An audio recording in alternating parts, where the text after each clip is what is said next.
ஓம் சாய்ராம். சத்குருவாணி 102.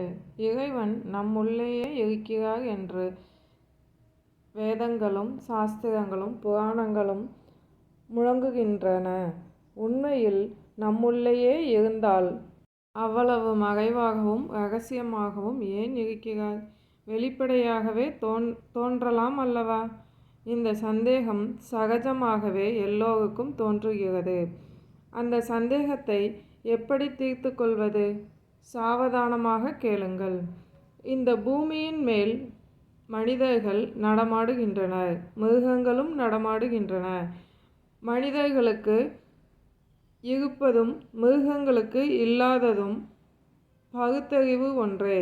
மனிதன் தன் பகுத்தறிவினால் தன் தேவைக்கேற்ப கடப்பாரை மண்வெட்டியால் பூமியின் மேலுள்ள மண்ணை அப்புறப்படுத்தி தண்ணீரை பெற்று தேவையை பூர்த்தி செய்து கொள்கிறான்.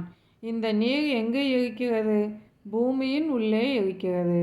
கடப்பாரை மண்வெட்டியின் உதவியால் பெறக்கூடிய நீர் நம் தேவைகளை நிறைவேற்றுகிறதல்லவா?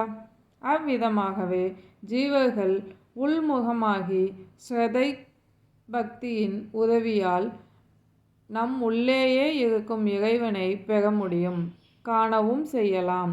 இறைவன் எங்கோ இல்லை.